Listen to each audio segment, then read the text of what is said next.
어떤 한 마을에 부자가 있었습니다. 젊은 날에 빈손으로 시작해서 당대 자수성가한 큰 부자가 있었습니다. 그 동네 사는 한 청년이 자기도 부자가 되고 싶어서 그 어른을 찾아갔습니다. 진지하게 묻기를, 어르신네, 나도 부자가 되고 싶은데 부자가 되는 요령을 좀 가르쳐 주십시오. 청년이 진지하게 물으니까 그 어른이 마음에 움직였던가, 자네 꼭 부자가 되기를 원하냐? 예, 제가 어르신네 같은 부자가 돼서 좀 좋은 일도 하고 사람답게 살고 싶습니다. 그러니까 그 어른이, 그러면 자네가 부자가 꼭 되고 싶으면 날 따라오게. 마을 뒤 산으로 가세. 산으로 데려갔습니다. 산 너머 그 낭떠러지가 있는데 절벽이에요. 그 절벽에 떨어지면 몸이 망가지는 아주 심한 낭떠러지입니다. 그리로 데려가더니 절벽 쪽으로 나 있는 나무가 한 그루 있었습니다. 그 나무에 올라가라는 거예요. 그 나무 중간쯤 올라갔더니 절벽 쪽으로 뻗어나간 가지가 있었습니다. 자네 그 나무 가지를 두 손으로 딱 잡게. 그러니까 자꾸 이제 허공에 매달린 겁니다. 그랬더니 한 손을 놓게. 이제 한 손으로 잡고 있는 겁니다. 그러니까 조금 지나니까 힘은 빠지고 밑을 내려보니 아찔하고 죽게 됐단 말이에요. 어르신네, 지 내려가야겠습니다. 지가 오래 못 버티겠습니다. 그래, 그럼 내려와라. 내려왔더니 그 부자 어른이 뭘 하시는고 하니, 자네 부자 되고 싶다 했지? 딴 거 아닐세? 자네가 젊으니까 이제부터 사노라면은 돈이 들어오네. 돈 벌 생각하지 말고 들어오는 돈을 그 나무가지 한 손으로 잡았을 때 자네 마음이 어떻더냐 하니까, 아이고 죽게 하면 살기로 매달렸지요. 그러니까 그래, 앞으로 돈이 들어오거든 나무가지 한 손으로 매달렸을 때 그 마음으로 돈을 딱 잡고 내보내지 말게. 그러면 부자가 되지는 거요. 응? 돈이라는 것은 벌라 하지 말고 들어오는 돈을 잘 관리하고 그러면 부자가 되는 거야. 그렇게 이제 일러줬습니다. 내가 뭐 부자 되는 얘기 하려는 게 아니고, 우리가 신앙인이 영적으로 사는 길에 통하는 바가 있습니다. 우리가 어차피 교회당에 왔다는 것 자체는 잘 믿어보려는 마음이 있어서 온 겁니다. 내가 은혜 받아야지, 좀 참 믿음을 가지고 바로 살아야지, 이런 마음을 가지고 교회를 온 거이지요. 물론 우리들 중에는 차이가 있습니다. 믿음이 상당히 깊은 분도 있고 곧 교회에 발을 들여 나와서 앞뒤를 모르는 분도 있고, 개인적인 차이는 많지만은 기본은 다 잘 믿어보려는 마음이 있고, 또 은혜를 받아야지 이런 마음은 공통적으로 가진 겁니다. 그런데 문제는 뭐이냐? 사람이 살아가는 동안에 내가 잘 믿어야 되겠다, 바로 살아야겠다, 혹은 은혜를 받아야 되겠다, 이런 마음을 잠시 품지만은 세상살이가 좀 복잡하냐. 남녀네들은 사회생활에 뭐 바쁘지요. 또 우리 자매님들도 가정살림 그 뭐 일이 많지 않습니까? 그 생활 속에 부대끼다 보면 잘 믿어야지, 자 은혜 받아야지 이런 마음이 사라져 버린단 말이지요. 그래도 어느 때 문득 잘 믿어야 될 텐데 내가 지금 이래 살아야 되겠냐? 마음에 갈등이 생기고 복잡해지는 겁니다. 그런데 우리가 다 이렇게 깊게 차이는 있지만은 잘 믿어야지, 은혜 받아야지 그런 마음가짐의 그 바탕 속에 참 믿음으로 가는데 은혜 생활로 가는데 그 단계가 있어요. 그걸 3단계로 잡습니다. 3단계. 그 3단계를 거쳐서 바람직한 은혜의 단계로 들어가는 겁니다. 그 첫 단계가 뭐냐? 내가 옛날에 읽은 글 중에 내가 감동을 받아서 가끔 소개하는 얘기가 있습니다. 한 5, 60년 전에 미국의 10대 재벌 중에 한 분이 병이 걸렸습니다. 전신무력증이라는 병입니다. 전신무력증. 사람이 의욕을 잃어버리고 사는 게 지겹고 아주 짜증스럽기만 하고 그런 질환이 있습니다. 정신무력증. 내가 그런 분 저도 두레마을에서 겪어봤는데요. 참 난감합니다. 매사에 의욕이 없고 상을 차려서 갖다 놔도 자기가 먹기도 싫다는 거예요. 근데 이 미국의 10대 재벌 정도면은 뭐 우리가 생각하는 부자하고는 상상을 초월하는 거이지요. 이 어른이 돈이 없겠습니까? 다른 좋은 의사가 없겠습니까? 백방으로 다 진찰하고 약 써봐도 안 되는 거예요. 근데 그때 스위스에 아주 세계적인 정신분석 학자가 있었습니다. 칼 구스타브 융이란 심리학 박사입니다. 프로이드 계열의 제자인데 프로이드란 분하고는 조금 입장이 달랐습니다. 융이란 분 유명하지요. 워낙 세계적으로 유명하니까 찾아간 겁니다. 찾아가서 진찰을 다 받았는데요. 융 박사가 그 부자를 다 진찰해보고 나더니 뭐라는 거 하니 모스크바에서 북쪽으로 100km 들어가면 수도원이 하니까 수도원. 그 수도원에 암흑의 수도사가 있는데 그 수도사를 찾아가 봐라. 내가 당신 증세를 다 써서 추천장을 보내줄 테니 당신이 회복될 수 있는 길은 그 수도사에 시키는 대로 해라. 안 그러면 당신 길이 없다. 이런 겁니다. 이분이 자기 개인 비행기를 타고 모스크바까지 갔습니다. 모스크바에서 차를 렌트해가지고 북쪽으로 100km 들어간 수도원을 찾아갔는데 공산주의 체제 하에서 지금부터 5, 60년 전이면 그렇지요. 종교가 박해받던 시대니까 수도원이 완전히 거짓돼요. 행편없는 겁니다. 거기에 아주 눈만 반짝반짝하는 아주 내공이 깊어 보이는 수도사를 자기가 만난 거예요.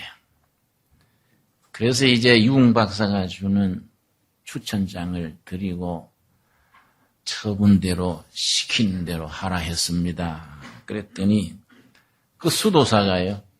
다 읽어보더니 아무 말 안 하고 오늘은 오늘하고 피치 쳤을 테니 푹 방에 가서 쉬고 내일 아침에 날 찾아오라고 그런 겁니다. 그날 저녁에 쉬고 아침에 이제 갔더니 다른 말 없어요. 예수 그리스도께서 가르쳐 주신 기도문을 아느냐? 그걸 이제 영어로는 로드스 프레어, 예수님의 기도, 주기도문이에요. 뭐 미국 사람들이 어릴 때 다 그걸로 잘하니까 왜 압니다.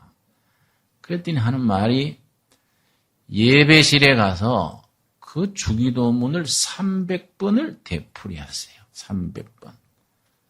그러고 방에 가서 쉬고 내일 아침에 다시 오세요.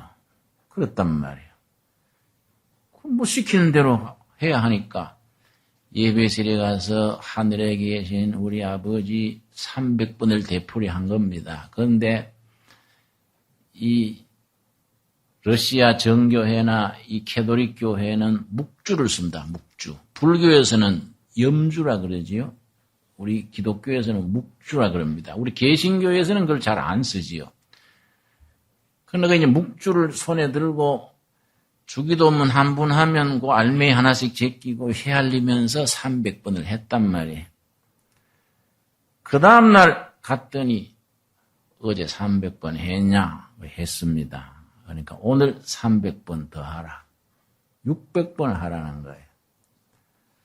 뭐 시킨 대로 했지요.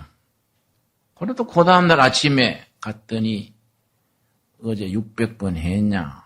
했습니다. 오늘 그러면 또 300번 보태서 900번 하라는 거예요. 매일 300번씩 늘리는 겁니다. 딴 거 아무것도 없고. 이걸 4,500까지 올라가요. 4,500. 그럼 이게 한 보름 되지요? 하루 300씩 올라가니까 참다가 아주 화가 폭발했어요. 사람 놀리나 나를 뭐 돌림빵 하냐 이게 뭔 짓인가. 화가 머리끝까지 나가지고 이건 난 뭐 융박사 세계적인 권위자라고 순종하려 했더니 이 사람 꼴이 이 바보 만드는 거 아이가. 4,500까지 올라가고는 인내가 한계가 온 거예요. 에이 가버린다. 갈라다가 이왕지사 왔으니 하루만 더 해보자. 하루만. 응? 그래 이제 갔더니 역시 300번 더 해라. 4,800번 하는 거예요 이제. 하루만 오늘만 내가 해보고 내일은 가버린다. 이랬는데 마지막 날 4,800번 하다가 갑자기 눈물이 쏟아지고 하나님의 영 성령이죠. 성령이 자기를 확실하게 붙들어주는 걸 온몸으로 느낀 거예요. 하나님의 은혜의 빛 속에 자기가 들어간 것을 체험한 겁니다. 자기 자신의 영혼의 헐벗은 모습을 보게 된 거예요. 이야, 나는 겉으로만 부자지 천하의 가난뱅이다. 자기가 그런 병 들어가지고 그런 것도 자기가 자기 병을 만들었다. 교만, 탐욕 이런 거이 내 병을 내가 만들어서 내 병을 내가 뒤집어 쓰고 사는 자다. 자기의 허물과 부족한 것이 보이고 하나님의 은혜의 빛이 자기를 감사한 걸 느낀 거예요.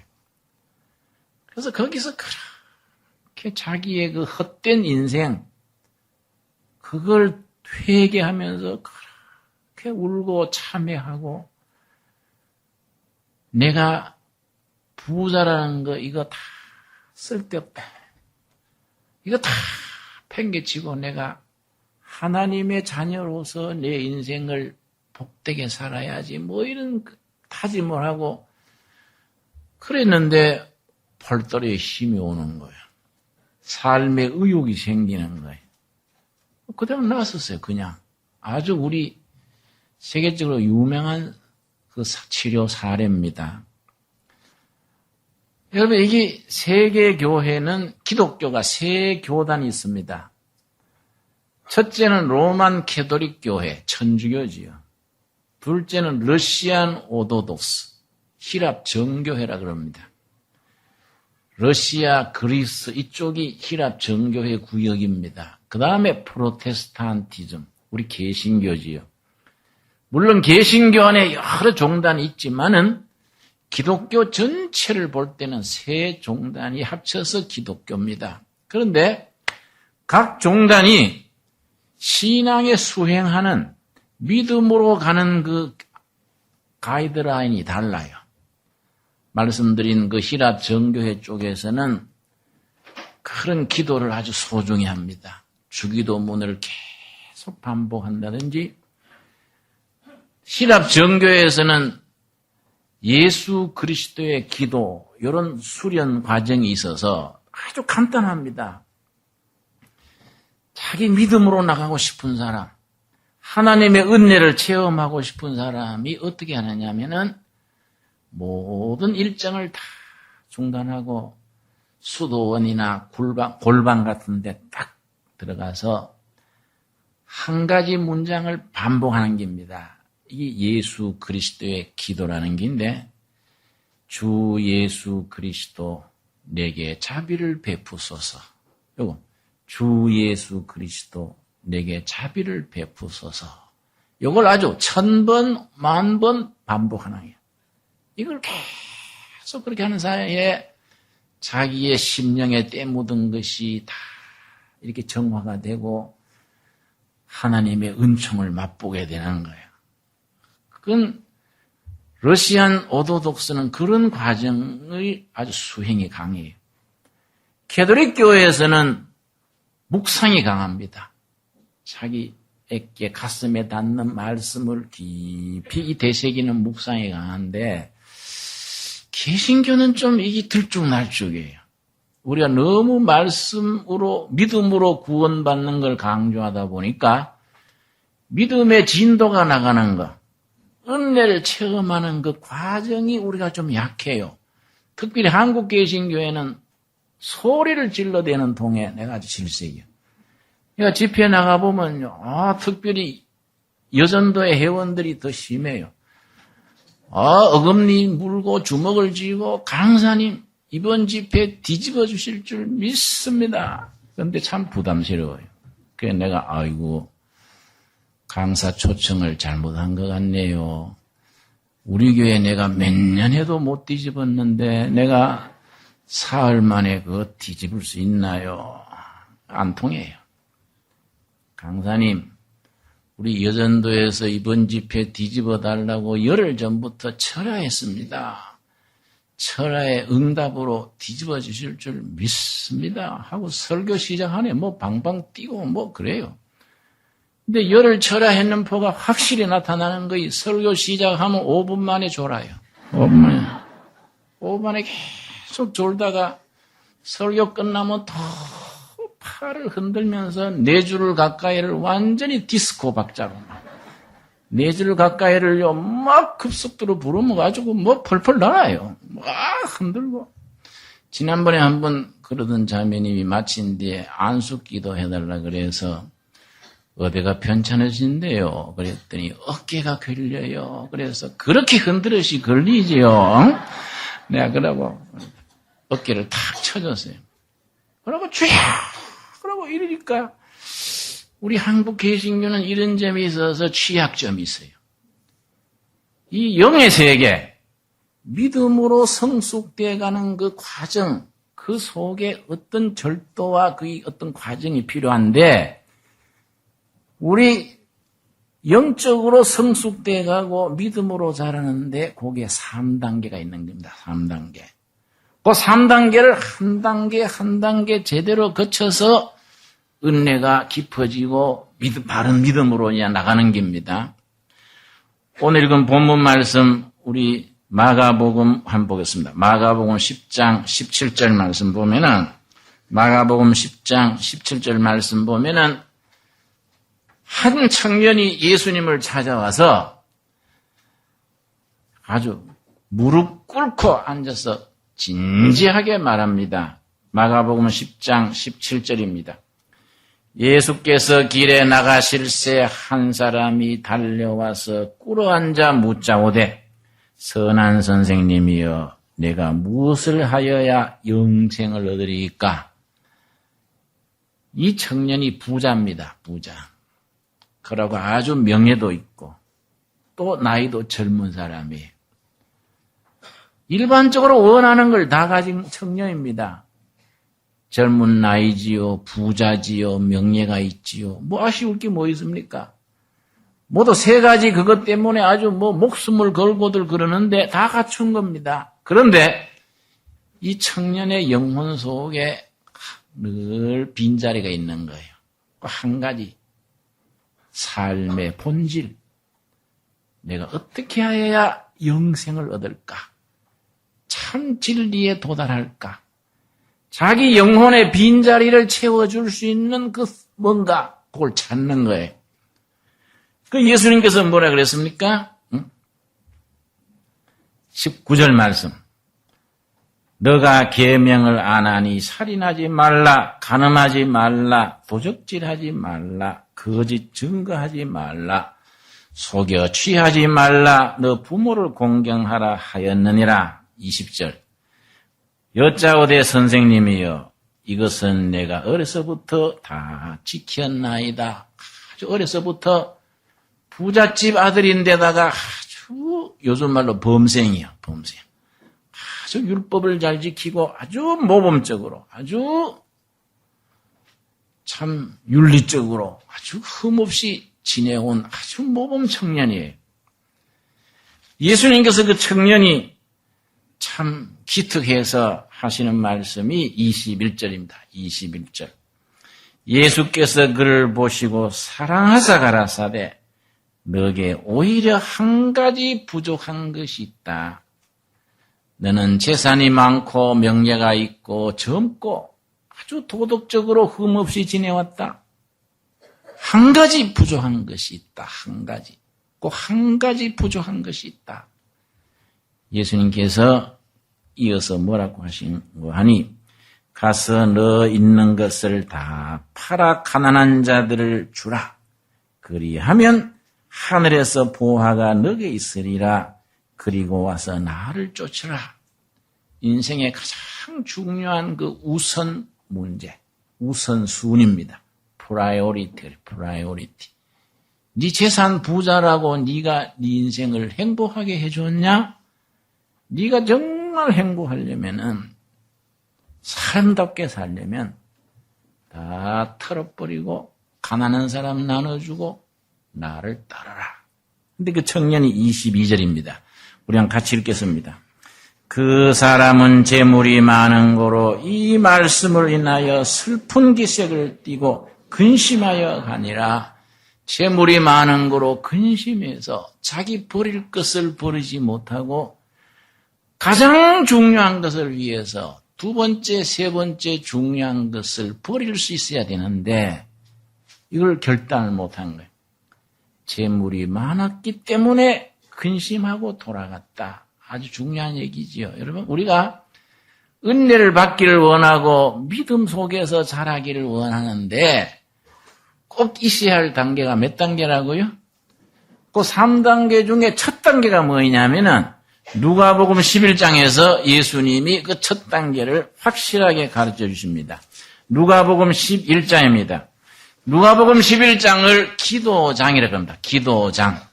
기도에 대한 예수님의 바른 가르침이 누가복음 11장에 여기 첫 부분에 나옵니다. 누가복음 11장 1절 말씀.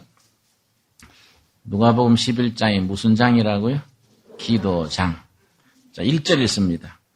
예수께서 한 곳에서 기도하시고 마치심에 제자 중 하나가 여짜오되 주여 요한이 자기 제자들에게 기도를 가르친 것과 같이 우리에게도 가르쳐 주옵소서. 여기서 이제 그 유명한 주기도문을 일러주셨는데 5절입니다. 5절. 5절부터 우리가 믿음으로 가는 길에 은혜를 받는 길에 가장 중요한 것 첫 출발을 지금 말씀하시는 겁니다. 5절. 또 이르시되 너희 중에 누가 벗이 있는데 밤중에 그에게 가서 말하기를 벗이여 떡 세 덩이를 내게 빌리라. 내 벗이 여행 중에 내게 왔으나 내가 먹일 것이 없노라 하면 저가 안에서 대답하여 이르되 나를 괴롭게 하지 말라. 문이 이미 닫혔고 아이들이 나와 함께 침소에 누웠으니 일어나 너게 줄 수가 없노라 하겠느냐. 예수님이 우리한테 주시고자 하는 메시지는 8절입니다. 8절. 이 말씀을 우리한테 지금 일러주시는 겁니다. 자, 8절 같이 읽겠습니다. 내가 너희에게 말하노니 비록 벗됨을 인하여는 일어나 주지 아니할지라도 그 강청함을 인하여 일어나 그 소용대로 주리라. 친구기 때문에 주는 게 아니라 밤중에 와서 하도 졸라대니까 강청하니까 문을 두드리면서 떡 3덩이 꿔주라 강청하니까 귀찮아서도 준다 해. 다른 복음서에 과부 얘기가 나옵니다. 한 과부가 억울한 송사가 있어가지고 판사한테 가가지고 판사님 내 한을 풀어주세요. 밤낮 그러니까 귀찮아서 해줬다. 귀찮아서. 그만큼 은혜 받는 그 길은 절실하게 간절하게 매달리는 겁니다. 아까 그 부자 되는 얘기했지요. 절벽에 나무 가지 붙들고 죽기 살기로 매달리는 그 마음. 여러분, 영적인 세계에 하나의 원칙이 있습니다.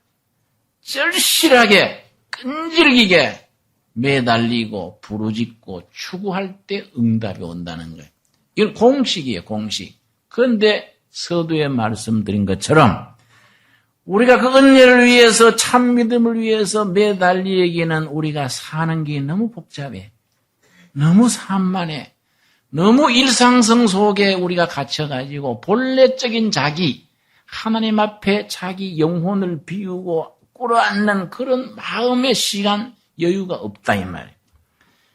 그래서 예수님께서 뭐라 그랬냐. 고담 우리가 정말로 은혜를 받고 참 믿음에 이르는 길을 9절에 말합니다. 9절.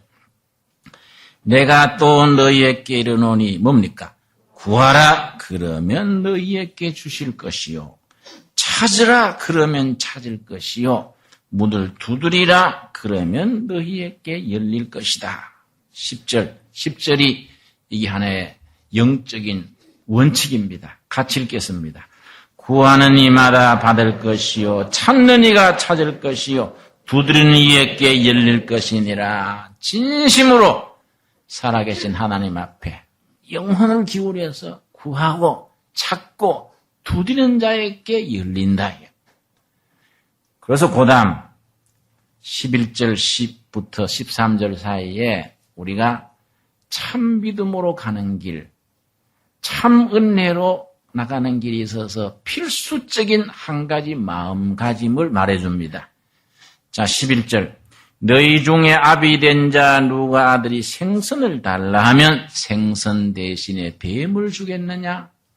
당연하지요. 둘째, 12절. 알을 달라 하면 전갈을 주겠느냐? 전갈 아시지요? 주로 사막지방에 있는데 물면은 10초 안에 죽습니다. 아주 무서운 곤충입니다. 아들이 계란 달라 하는데 전갈 줄 부모가 있냐? 아들이 생선 달라 하는데 뱀을 줄 부모가 있느냐? 마찬가지다. 13절이 결론이지요. 요거이 우리가 믿음으로 나가는 길에 거쳐야 될 제1단계의 핵심입니다. 요 믿음을 딱 가지고 끈질기게 확고하게 매달리는 길입니다. 13절 같이 읽겠습니다. 너희가 악할지라도 좋은 것을 자식에게 줄 줄 알거든 하물며 너희 천부께서 구하는 자에게 성령을 주시지 않겠느냐? 너희가 시원찮은 사람이라도 자식이 좋은 걸 달라 하면 좋은 걸 주는데 하물며 두말할 것 없지 않냐? 하늘 아버지께서 우리를 사랑하시고 죽기까지 사랑하시는 하나님이 우리한테 좋은 걸 안 주시겠느냐? 그 좋은 게 뭐라는 겁니까? 왜 성령 충만을 안 주시겠느냐? 하나님은 우리에게 좋은 참믿음 주시기를 원하시고 은혜를 주시기를 원하시고 성령 충만으로 이끄시기를 원하시는데 그럼 당연하다. 여러분, 이 믿음이 기본이에요. 우리가 구하고 찾고 두드리면 하나님께서 참 믿음으로 성령 역사하심으로 인도하실 줄 믿습니다. 이런 마음가짐이 기본이에요. 그런 마음을 품고 열심히 구하는 겁니다. 한결같이 지성으로 구하는 겁니다. 여러분, 우리 성도님들이 오해하는 게 있습니다. 특별히 젊은 사람들이 그런 경향이 있는데 은혜 받고 성령 받고 믿음이 깊어지면 뭐 크게 손해볼 것으로 착각하는 거이죠. 이건 영적인 세계를 모르는 겁니다. 참 은혜를 받고 살아계신 하나님을 내 영혼이 접하게 되면은 그 감격, 그 기쁨, 그건 이 세상에서 비교가 안 돼요. 최고로 해피하고 최고로 인생의 삶의 감격을 느끼는 겁니다. 그래서 종교 철학에서는 인생 삶의 최고의 극치, 그걸 철학에서는 아타락시아예요. 아타락시아. 인간이 누릴 수 있는 최고의 그 행복과 기쁨의 경지, 그 아타락시아가 어떤 단계냐? 신인합일의 경지. 하나님과 사람이 만났을 때 신인합일의 경지. 철학에서 그래 말하니까 뭐 거창한 말 같아도 딴 거 아니에요. 하나님이 내 안에, 내가 하나님 안에. 성령이 내 속에 오셔서 삶의 감격과 기쁨을 누리고 은혜를 체험할 때 인간이 누리는 최고의 기쁨이에요. 최고의. 이걸 접해보지 않는 사람들은 은혜 받고 믿음이 깊어지면 뭐 손해볼 것으로 착각을 하는 거예요. 여러분, 제가 대학 시절에 위장병이 심했습니다. 위장병이 어느 정도로 심했냐 하면은 6개월을 죽을 먹는 거예요. 죽을 먹어도 소화가 안 돼요. 위장병이 그래서 6개월 죽을 먹으니까 나중에 마당에 앉아서 마당에 뛰어다니는 병아리를 봐도요. 야, 저 병아리는 어쩌면 소화가 잘 돼서 저래 뛰다니나 부러운 생각이 들고 다람쥐를 봐도요. 부러워요. 저 조그만한 다람쥐도 위장이 좋아가 저래 뛰다니는데 여기 위장병이 왜 더 나쁘냐 하면은 이 신경이 자율신경 이게 위장도의 자율신경이 연결이 돼 있어가지고 위장병이 있으면 그렇게 짜증이 나요. 그렇게 신경질이 납니다. 그래서 여러분 주위에 누가 신경질 부리면 위장이 나쁘세요? 응? 그러면 틀림없어요. 이게 연결이 돼 있어서요. 본래 성질은 안 그런데도 소화가 안 되면요. 그렇게 사람이 짜증스럽고 그렇게 힘들어요. 그러니까 이게 뭐 사람 꼴이 말이 아니에요. 내가 견디다 못해가지고요. 이거 내가 뭐 한창 나이에 이거 뭐 먹지도 못하고 위장병으로 골골하니 뭐 차라리 내가 결판 내자. 그래가지고 담요 2장을 딱 챙겨가지고 대구에서 청도. 변두리에 청도라는 데가 있습니다. 청도에서 산속으로 한참 들어가면 운문사라는 절이 있습니다. 구루문자, 문문자, 운문사. 운문사 절 뒤에 소나무 숲이 큰 옛날 아주 참 숲이 있는데 꼴짜기에 물이 흘러요. 그 물가에 바위 하나 내가 딱 정해가지고 거기에 담요 1장은 깔고 1장은 뒤집어 쓰고 내가 기도를 시작한 거예요. 하나님, 내가 이 한창 나이에 위장병으로 죽게 되었으니 아예 내 여기서 죽든지 아니면 하나님이 날 좀 만나주시오. 응? 내가 이거 뭐 평생 위장병으로 골골하 이게 뭐 꼴이 이게 되겠습니까? 3대째 기독교 가정이니까 할아버지 때부터 어려서부터 교회 다니던 그거는 있단 말이야. 그러나 살아계신 하나님을 만나고 감격을 하고 내 실존 속에 내 영혼의 빈자리를 메워주시는 하나님의 손길 이런 거는 체험한 적이 없단 말이야. 별로. 그게 내가 이 위장병으로 아예 여기서 죽어버리든지 하나님 만나보든지 내가 둘 중에 하나를 해야겠습니다. 하고서는 거기 앉아가지고 목마르면 꼴짝에 물 마시고 그냥 금식하는 게 물만 마시고 그래 기도했는데 이게 5세 넘어가니까요. 정신이 가물가물해요. 아주 기도한다고 해도 헛소리만 나오고 가물가물해요. 7일째 되는 날 새벽 3시인데요. 아이고 갑자기요. 몸이 불덩어리에 휩쓸린 거. 온몸에 불길이 임한 거예요. 그렇게 간격이 터지고 그렇게 눈물이 나고 살아계신 하나님을 내 온몸으로 느낀 겁니다. 온몸으로. 세포, 관절 속에 살아계신 하나님이 임재하신 거예요. 얼마나 감격했는지 꼴짜기에서 소리 지르고 손뼉 치고 완전히 또라이도 이만저만이 아니지 밤중에 그래 보십시오. 그게 누가 봐서 완전히 간 사람이지.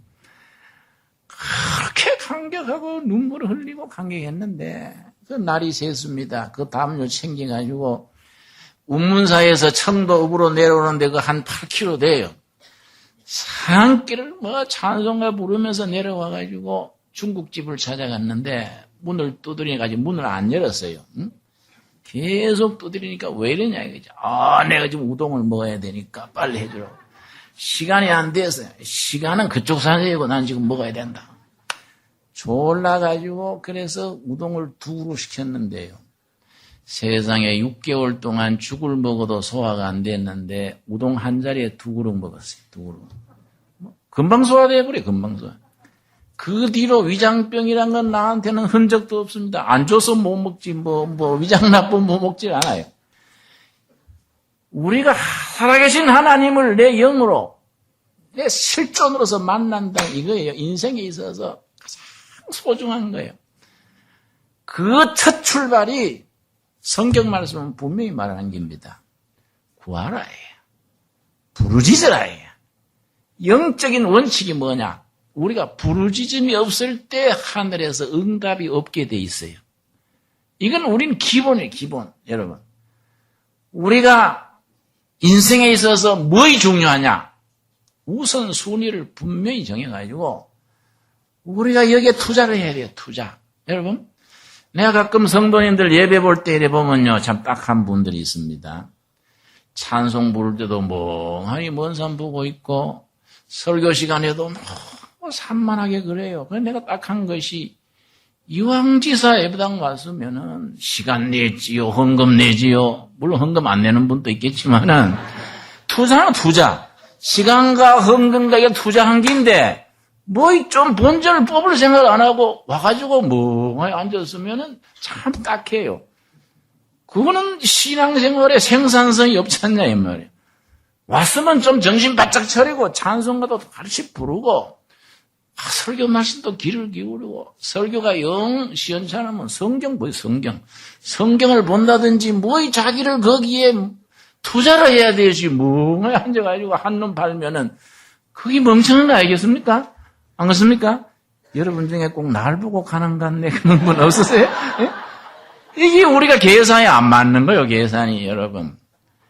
그래서 이 본문 말씀에 너희가 악할지라도 자식한테 좋은 걸 주는데 하물며 하늘 아버지께서 구하는 너희들에게 뭘 주신다고요? 성령을 왜 주시지 않겠느냐? 당연히 주신다. 당연히.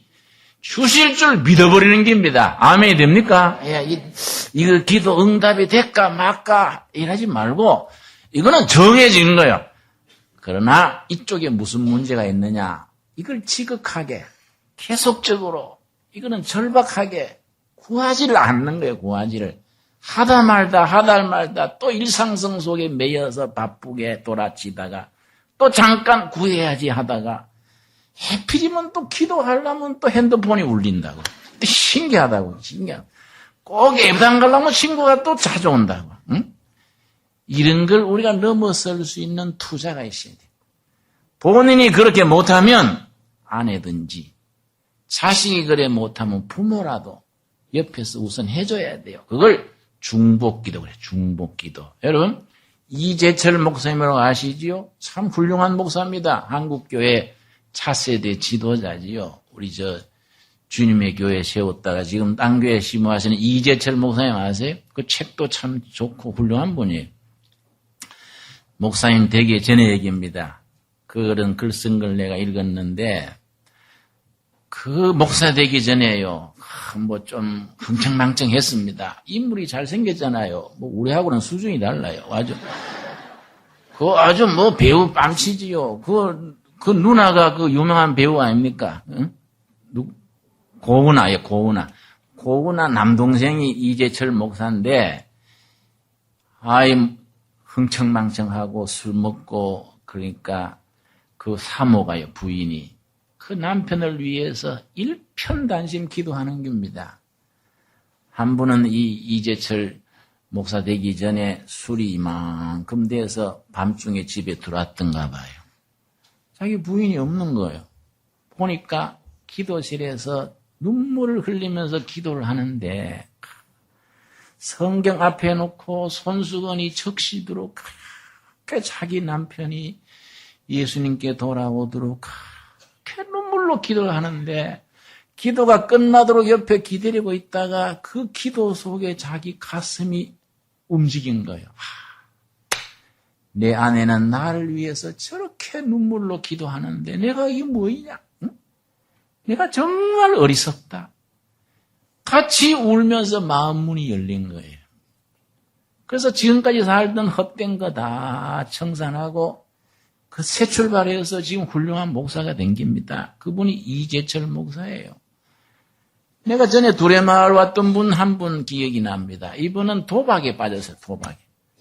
도박에 빠져가지고 하는데 그렇게 부인이 교회 여집사님인데 지성이요.